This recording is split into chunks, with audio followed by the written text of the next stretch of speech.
Hi, my name is Rachel and welcome to How to Connect with Fenrir. Fenrir is the great wolf of Norse mythology, also known as the devouring wolf, the doom of the gods, the beast of Ragnorak. He is the great wolf that was one of three children to the Fire God Loki and the frost giantess Angorboda. In his mythology, it was predicted, foretold that he would bring about the end of the known time, the end of the known world, the time and rule of Odin, and Odin himself would be devoured by Fenrir. And so Fenrir was locked away, was kept captive, but eventually, as with everything that was foretold, it would come true. His energy and his archetype can support you in integrating those parts of yourself that you have perhaps rejected, that have been made dangerous, wrong, bad, and ugly. He can help you with the full integration of self, taking anything that's been in conflict or disharmony and bringing it back together. He can help you in self-acceptance, in looking at oneself in a way that perhaps isn't how society has told us. So where we have been deemed beast or wrong or bad or ugly, we can reclaim that and heal it. And so here are my top 3 tips for connecting to him. My first tip is to work with the symbol of a ribbon. So in his mythology, the gods bound him by a ribbon, by a thread that was so strong that it would withhold him. And I invite you to bring in a ribbon, a thread, or a rope or something, just like this, that is going to be with you when you're working with him, his healing, his energy, his wisdom, his themes. And this ribbon, like it does for Fenrir, is going to represent all of the ways, all of the times, all of the things that have kept you captive, that have helped, kept you restrained, those things like self-deprecating thoughts, ancestral bonds, societal pressures and judgments, all those things that have prevented you from being your truest self and for having a freedom of true self and a freedom of expression. It's going to represent all of those times, when you were told you should be this way, you should do that. All those things that kind of kept you tethered, and fettered, that where you felt constrained and limited, where you just couldn't open up, just couldn't be you, couldn't chase your dreams in the way that you wanted to. That ribbon is going to represent that, when you're working with him, just like he was bound. There are many ways that we have been bound as well. And there will come a time when you feel ready, whatever this represents, to cut this ribbon, to cut this cord, whether that be in meditation, in ritual or ceremony with him. There will be a time when you feel ready to cut this. And so release yourself, come into your untamed self, the self that you are when you aren't the judgments, limitations and conditions placed upon you.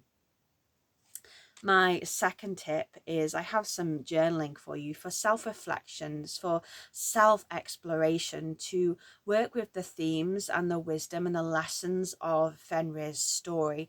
So I'm going to read these out to you, but I am also going to write them down below. The invitation is to spend some time reading these, responding, really listening truly and deeply to self. These journal prompts are for you, no one else. You can share your answers with me though, if you wish, or in our Facebook group, but they are for a point of exploration and hopefully integration as well. So here are the questions, and even just listening to these, see what comes forth and what comes to the surface.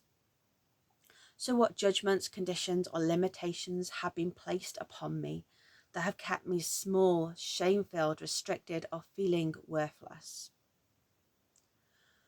Where did these judgments come from? What was their source or point of creation? What do they illuminate or highlight to me that I need to take notice of, address, or work on? What do I need from myself, or what can I give, create, or offer myself in order to transmute and transform these conditions and limitations to empowerment, wisdom, or freedom? You may want to have your ribbon with you when you explore and answer these questions. You may feel ready, you know, after you've established what it is that you are currently working through or that you want to release. You may then want to cut your ribbon and turn this into a ritual or a ceremony. My third tip is to work also, as these questions kind of led into this, you know, the themes of duality and polarity. And Fenrir can be a powerful ally for working with these themes. You know, in his mythology, the symbols of this and the themes come through all of the time. The sun and the moon, you know, which come forth from him. His children, the wolves, will devour the sun and the moon. He is born of fire and ice from his father and his mother.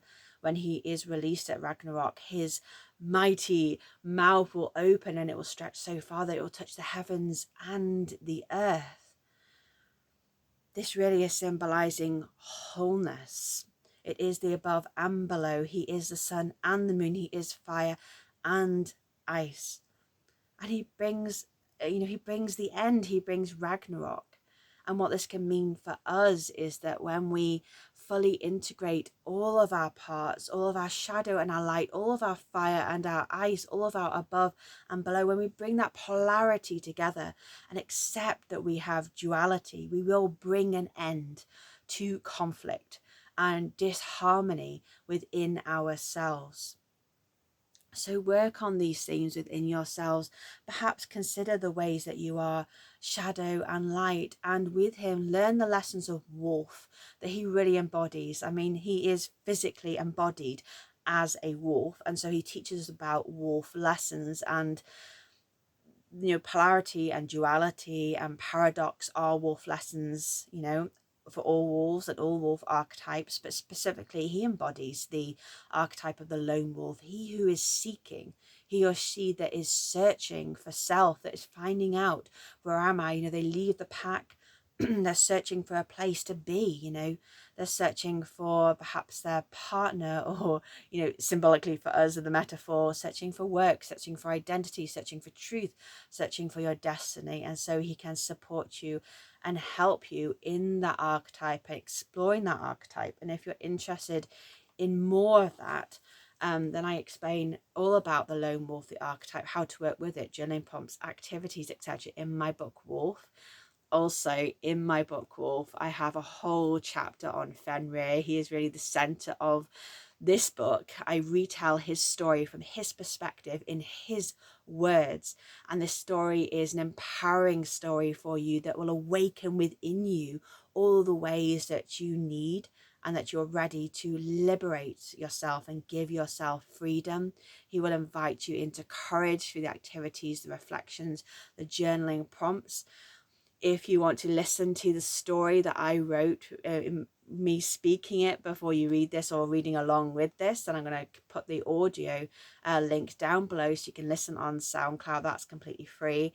But yeah, do explore this book. You know, it will be so empowering for you to come into the symbol and the archetype of wolf and release yourself from the bonds that have kept you captive.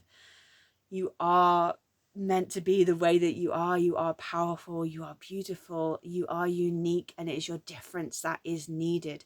Don't keep it stored away, captive. Release yourself so that you can contribute to the world and make it a better place. You can come into our Facebook group and share any reflections, you know, highlights from this video, any things that you've enjoyed, any questions, please comment down below as well. I'd love to hear from you, and I hope this has supported you, inspired you, and I hope it invites you into working with the symbology and the archetype and the wisdom and magic of wolves. So many blessings on your continued journey with the great wolf, Fenrir. Ow! Blessed be.